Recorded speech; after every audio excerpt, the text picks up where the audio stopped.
दोस्तों, जो काम केंद्र के अंतर्गत आने वाली दिल्ली पुलिस को करना चाहिए था, वो काम कांग्रेस के शासन वाले बेंगलुरु पुलिस ने कर दिया। जो काम गृह मंत्री अमित शाह की पुलिस को करना चाहिए था, वो काम पंजाब पुलिस ने कर दिया, जहां आम आदमी पार्टी की सरकार है। अब मैं किस काम की बात कर रही हूं, ये मैं तफसील से आपको बता रही हूं। जैसा कि आप जानते हैं कि जो चीफ जस्टिस ऑफ इंडिया है बी आर गवई, उन पर जूता फेंकने की कोशिश की गई थी, राकेश किशोर नाम के व्यक्ति ने की थी। और ये जो व्यक्ति है, इसके खिलाफ अब तक कोई एफआईआर दर्ज नहीं हुई, लेकिन बेंगलुरु में इस व्यक्ति के खिलाफ 0 एफआईआर दर्ज हुई है। 0 एफआईआर क्या होती है, ये मैं आगे आपको बताऊंगी। पंजाब में क्या हुआ है? पंजाब में भगवंत मान ने 1 नहीं, 10 नहीं, 20 नहीं, 50 नहीं, बल्कि भगवंत मान की पुलिस ने 100 एफआईआर दर्ज की है। जी हां, जानकारी यही आ रही है कि भगवंत मान की पुलिस ने 100 एफआईआर दर्ज कर दी है। वैसे भी इस मुद्दे को आम आदमी पार्टी ने बहुत बड़ा मुद्दा बनाया है। खुद ये जो व्यक्ति है राकेश किशोर, उसके घर के बाहर आम आदमी पार्टी के कार्यकर्ताओं का जमावड़ा रहा, जूतों की माला लेकर वो पहुंचे। उनका कहना था कि आप न्यायपालिका का अपमान कर रहे हैं, देश के संविधान का अपमान कर रहे हैं, जो किसी भी सूरत में बर्दाश्त नहीं किया जाएगा। अब देखिए, बड़ी बात क्या है कि 6 अक्टूबर का वो दिन था जब देश भरी अदालत में जब एक केस की सुनवाई चल रही थी। बी आर गवई साहब बैठे हुए थे, वो मामले को की जिरह चल रही थी, उसको सुन रहे थे कि अचानक से ये एक व्यक्ति आता है। 71 साल का वकील था राकेश किशोर, वकील पेशे से। वो आए, जूता फेंका। उनका कोई केस नहीं था उस दिन सुप्रीम कोर्ट में, लेकिन फिर भी वो आए, जूता फेंका, जूता लगा नहीं, साइड से निकल गया। कोशिश हुई भरी अदालत में, और पूरे देश ने, पूरी दुनिया ने इस तस्वीर को देखा। ये जाहिर तौर पर देश की न्यायपालिका पर हमला था, अगर ये कहें तो गलत नहीं होगा। अब ये जो व्यक्ति था, इसने हमला क्यों किया, आप ये सुन चुके हैं। और इस व्यक्ति का कहना था कि भाई, भगवान विष्णु पर जो टिप्पणी की बी आर गवई साहब ने, उसको लेकर मैं नाराज था। मॉरिशस में बुलडोजर पर जो टिप्पणी की, अब मॉरिशस में बुलडोजर को लेकर के जो चीफ जस्टिस ऑफ इंडिया है, उन्होंने क्या गलत कहा? उन्होंने कहा कि देश बुलडोजर की कार्रवाई से नहीं चलेगा, देश जो है कानून के हिसाब से चलेगा, संविधान के हिसाब से चलेगा, यही उन्होंने कहा था। और जब भगवान विष्णु को लेकर उन्होंने टिप्पणी की थी, तो क्या हुआ था कि खजुराहो में भगवान विष्णु की खंडित प्रतिमा है, उसको रिस्टोर करने की मांग की गई थी याचिकाकर्ता की तरफ से। तो इधर जस्टिस बी आर गवई कहते हैं कि ये हमारे ज्यूरिडिक्शन में नहीं आता, ये तो एएसआई के ज्यूरिडिक्शन में आता है।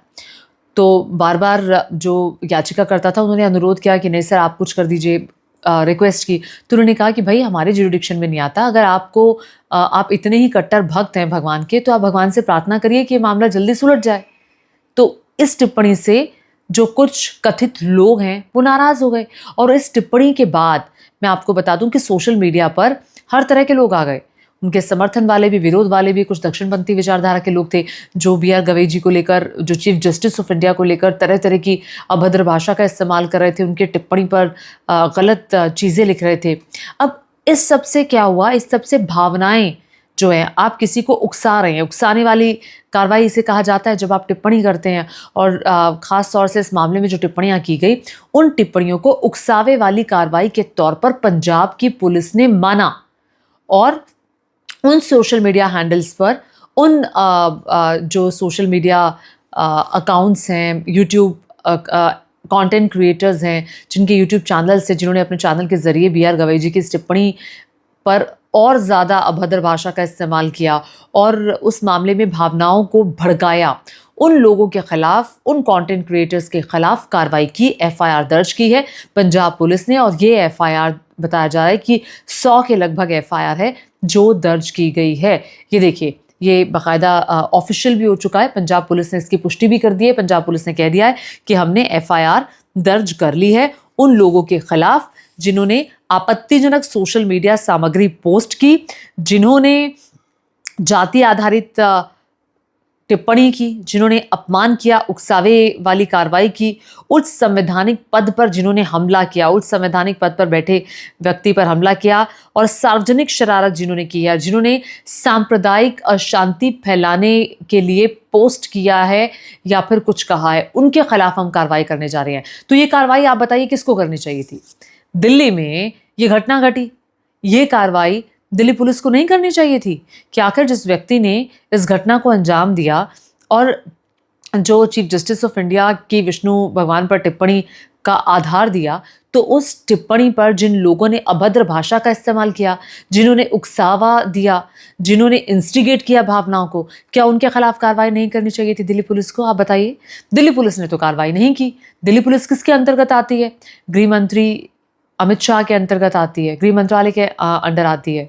तब अब बीजेपी एक किस्म से फंस गई है। बीजेपी ऐसे फंस गई है कि ना उगलते बन रहा है ना निगलते बन रहा है। अब दिल्ली पुलिस ने तो कार्रवाई नहीं की, ये पंजाब की पुलिस कार्रवाई कर रही है। आम आदमी पार्टी की इकलौती सरकार पंजाब में है और पंजाब पुलिस ने ये कार्रवाई की और जाहिर तौर पर भगवंत मान ने इसकी इजाज़त दी होगी तभी ये कार्रवाई की उन्होंने। अब इकलौती सरकार है वहाँ पर, 1 नहीं, 10 नहीं, 15 नहीं, 50 नहीं, 75 नहीं, 100 एफआईआर दर्ज कर ली। अब मैं आपको बता दूं कि जब ये घटना घटी थी, जूता फेंकने वाली घटना 6 अक्टूबर को, उसके बाद से ये आम आदमी पार्टी काफ़ी ज़्यादा एक्टिव है, चूँकि इसके पीछे जाहिर तौर पर राजनीति का एंगल भी आता है। क्यों? क्योंकि कोई भी पार्टी दूध की धूली नहीं होती, राजनीति सबके सेंटर में रहती है। आप सभी जानते हैं पंजाब में दलितों की आबादी बहुत ज़्यादा है। और हाँ, मैं आपको ये भी बता दूं कि ये जो एफआईआर दर्ज हुई है इन 100 लोगों के अगेंस्ट, ये SC/ST एक्ट में हुई है। और जब SC/ST एक्ट में एफआईआर होती है तो फिर निकलना बड़ा मुश्किल होता है, तब फिर मामला काफ़ी ज़्यादा पेचीदा बन जाता है। अब जो एफआईआर दर्ज हुई है उसके बाद उसके बाद मुश्किलें इन 100 लोगों की बढ़ जाएंगी, इसमें कोई दो राय नहीं है। तो मैं आपको बता रही थी कि किस तरह से आम आदमी पार्टी की राजनीति भी है इसमें, क्योंकि पंजाब में चुनाव भी होंगे 1-2 साल में, तो फिर वहाँ पर भी आपको देखना होगा। वहाँ पर भी एक बड़ी आबादी SC/ST की है, वहाँ पर भी आपको अपनी राजनीति चमकानी है। तो वो भी एक संदेश देने की कोशिश है और इस मामले में आम आदमी पार्टी शुरू से ही, जो राकेश किशोर हैं, लॉयर हैं, उनके घर के बाहर जमी हुई है और लगातार जूतों की माला लेकर कि आप कभी तो बाहर निकलेंगे। हालांकि मैं आपको ये बता दूं कि ना सिर्फ पंजाब बल्कि बेंगलुरु में कांग्रेस पार्टी की सरकार है, बेंगलुरु में, आप सभी जानते हैं। वहां पर एक वकील ने ही एफआईआर दर्ज कराई है। एफआईआर दर्ज कराई है और बताया ये जा रहा है कि ये एक 0 एफआईआर है। अब 0 एफआईआर क्या होता है, ये आपके जहन में जाहिर तौर पर सवाल होगा। यहां पर एडवोकेट राकेश किशोर पर BNS की धारा 132 और 133 के तहत 0 एफआईआर दर्ज की गई है। ये एफआईआर दर्ज की है all India advocates association Bengaluru ने, ये जो है इस एफआईआर को दर्ज कराया। अब BR गवई पर जूता फेंकने की कोशिश की घटना दिल्ली में हुई और ये एफआईआर बेंगलुरु में की गई। अब ये मैं आपको बता दूं, ये विधानसभा इलाका है जहां पर ये एफआईआर हुई है और 0 एफआईआर के रूप में इसे दर्ज किया गया है। जो 0 एफआईआर होती है ना, इसका मतलब ये होता है कि अपराध कहीं पर भी हुआ हो, पीड़ित किसी भी नजदीकी थाने में जाकर के शिकायत दर्ज करा सकता है और उसमें एफआईआर का नंबर जो है वो 0 से शुरू होता है, इसलिए इसे कहा जाता है 0 एफआईआर। अब 0 एफआईआर बाद में ये जो केस है ये संबंधित क्षेत्र में जो थाना पड़ता है वहां पर ट्रांसफर कर दिया जाता है, यानी कि दिल्ली के थाने में ये मामला आएगा और तब यहां पर इस मामले को किसे देखना होगा? दिल्ली पुलिस को देखना होगा। अगर दिल्ली पुलिस ने इस मामले को इग्नोर करने की कोशिश की या फिर कुछ करने की कोशिश की तो सीधे आरोप किस पर लगेगा? बीजेपी पर, कि बीजेपी के अंडर की गृह मंत्रालय के अंतर्गत आने वाली जो दिल्ली पुलिस है उसने कार्रवाई नहीं की, यानी कि जो मुख्य न्यायाधीश है उनके साथ जो घटना घटी उससे बीजेपी को कोई फर्क नहीं पड़ता, ये संदेश जाएगा। तो ऐसे में बीजेपी, मैंने तभी कहा था कि ना उगलते बन रहा है ना निगलते बन रहा है, ऐसे में बीजेपी क्या करेगी, ये जाहिर तौर पर जो और केंद्र के अंतर्गत आने वाली पुलिस क्या करेगी, ये देखने वाली बात होगी। हालांकि मैं आपको बता दूं कि जब ये घटना घटी थी उसके बाद ये जो व्यक्ति है राकेश किशोर, उसको चीफ जस्टिस ऑफ इंडिया ने कहा कि नहीं, मुझे कोई दिक्कत नहीं है, आप जो इनका जूता भी वापस कर दीजिए, इन पर किसी प्रकार की कोई एफआईआर ना की जाए। हालांकि कल भी BR गवई साहब जब एक मामले की सुनवाई कर रहे थे तो उन्होंने कहा जो पिछले दिनों घटना हुई अब वो हमारे लिए पुरानी घटना हो चुकी है, इतिहास हो चुका है। तो यानी कि वो तूल नहीं देना चाहते, ये उनका बड़प्पन है कि उन्होंने कहा कि भाई उस व्यक्ति पर कोई कार्रवाई नहीं होनी चाहिए, उसका जो आधार और डॉक्यूमेंट्स लिए गए थे वो भी चुकाने के लिए कहा गया। रजिस्ट्री के जरिए बाकायदा उन्होंने ये मैसेज दिल्ली पुलिस तक पहुंचाया था कि उनका जो जूता है वो भी वापस कर दो।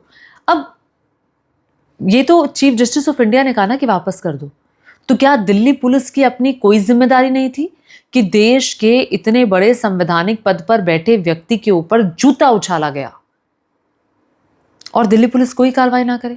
क्या केंद्र सरकार की कोई जिम्मेदारी नहीं है? क्या अमित शाह गृह मंत्री की कोई जिम्मेदारी नहीं है? जाहिर तौर पर जिम्मेदारी बनती है, क्योंकि देश के संवैधानिक पद की गरिमा को आपने ठेस पहुंचाने की कोशिश की है।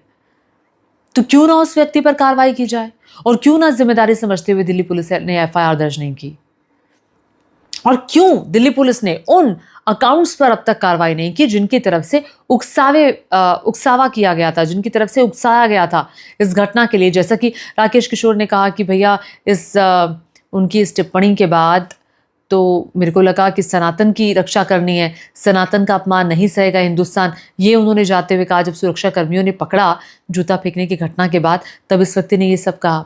और अभी भी ये व्यक्ति कह रहा है कि मुझे अपने किए पर पछतावा नहीं है। हालांकि एक चैनल को इंटरव्यू देते हुए इस व्यक्ति ने कहा, वैसे तो महिमा मंडन है ये इंटरव्यू बार बार लेना, इस व्यक्ति के इस बयान पर मेरी नज़र पड़ी तो उसने कहा कि मुझे कोई पछतावा नहीं है। तो रिपोर्टर ने पूछा कि क्या आपका परिवार आपके साथ खड़ा है? उन्होंने कहा नहीं, ना मेरी पत्नी, ना मेरे बच्चे, कोई मेरे साथ नहीं खड़ा, और ना मेरी सोसाइटी के लोग को किसी ने इस मामले में साथ नहीं दिया। इस घटना पर कोई साथ क्यों ही देता? आपने इतनी शर्मनाक घटना को जो अंजाम दिया है, आपका विवेक कहाँ था? हालांकि जो ये बात आ रही है कि भाई जो एक वर्ग है उस वर्ग को निशाना बनाने की बात की जा रही है, SC ST वर्ग को, कि भाई पहले बौद्ध और दूसरे दलित जज थे जस्टिस BR गवई, इसलिए उनको उनकी जाति की वजह से निशाना साधा जा रहा है। तो इस व्यक्ति ने कहा कि नहीं, ऐसा कुछ नहीं है, मैं भी दलित समुदाय से ही आता हूँ। और बाकायदा उन्होंने कहा इस मामले में कि मैं कोरी समुदाय से आता हूँ, कोरी समाज से आने का जिक्र किया। तो एनीवेज, आपको क्या लगता है कि अब बीजेपी शासित राज्यों की सरकारों में क्या कोई FIR इस व्यक्ति के अगेंस्ट होगी? देखिए, FIR होने को तो यूपी में भी हो सकती थी, नहीं हुई। योगी आदित्यनाथ FIR नहीं करा सकते थे अपनी पुलिस को कह करके। 0 FIR जैसे बेंगलुरु में हुई, यहाँ पर भी हो सकती थी, छत्तीसगढ़ में हो जाती, मध्य प्रदेश में हो जाती, बहुतायत में बीजेपी शासित राज्य हैं। लेकिन FIR 0 FIR कहाँ होती है? बेंगलुरु में। कांग्रेस शासित राज्य की सरकार है वहाँ पर। FIR कहाँ पर होती है? आम आदमी पार्टी की इकलौती सरकार पंजाब में जाकर के। अब दिल्ली पुलिस क्या करेगी जब ये मामला यहाँ पर आएगा, और क्या खुद गृह मंत्री इस मामले में कोई संज्ञान लेते हुए पुलिस से कहेंगे कि इस व्यक्ति के खिलाफ कार्रवाई होनी चाहिए? आपको क्या लगता है? नीचे कमेंट करके जरूर बताएगा। धन्यवाद।